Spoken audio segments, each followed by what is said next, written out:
Ikwento ko lang mga kaibigan kung paano nangyari na nakasali ako dito sa Eagles. Yan, Eagles Club dito sa Doha, Qatar. Isang araw, nag-message sa akin si Kuya Elvin. Sabi niya sa akin, bro, dahil siya ay aking kababayan, sabi niya sa akin, sali ka sa Eagles. Una, nagtanong ako, ano po ang kailangan para makasali, ano ang requirements? Sabi niya sa akin, yung talent mo lang ang kailangan namin.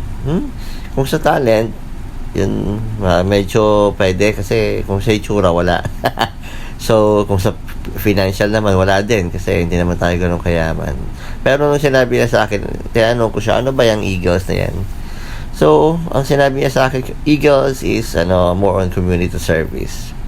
Dahil nga ang mga Filipino, alam naman natin na lahat ng karamihan sa Filipino talaga ay mapagkawang gawa. Tayo yung mga taong madaling maawa. Kung kayo ay nakakaranas dito sa Doha, Qatar, meron dito mga ibang lahi na at pag alam nilang Filipino, lalapitan nila, talagang hihingian nila ng tulong. Kasi tayo talaga mga Filipino, kahit sino pa yan, basta maglambing lang sa atin, kunting makaawa, talagang tayo ay madaling maawa, no?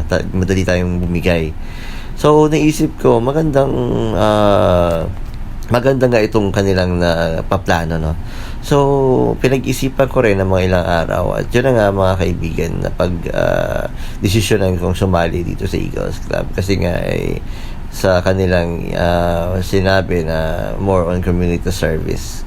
So, maganda dahil marami tayong matutulungan at yun ang pagkaalam ko nga, ni-research ko rin ang Eagles talaga sa Pilipinas ay maraming natutulungan ng mga kababayan nating talagang kailangan ng tulong. So, ito yung kauna-unahang organisasyon na salihan ko. Wala akong ibang nasalihan bukod dito sa Eagles Club. So, congratulations po sa lahat ng bagong Eagles dito sa Doha, Qatar. So, ito yung the Qatar Grand Elite, no? Eagles Club na kung saan ay ang pasimuno nito ay walang iba kundi si Nestor, Kuya Nestor Medrano or Kuya JR, kilala ang Kuya JR. Siya po ang namuno at ang presidente namin si Kuya Andy, no? Di Pasupil. Yan. Siya po ang president namin dito. So, ang tuwa lang dito, pati ako naging isa sa kauna-unahang officer din dito, no? Naging club chair din ako dito. So, yun mga kaibigan. Kaya kung gusto nyo sumali sa susunod na mag-invite kami ng mga members dito sa Doha, Qatar or mag-open ng bagong club, no?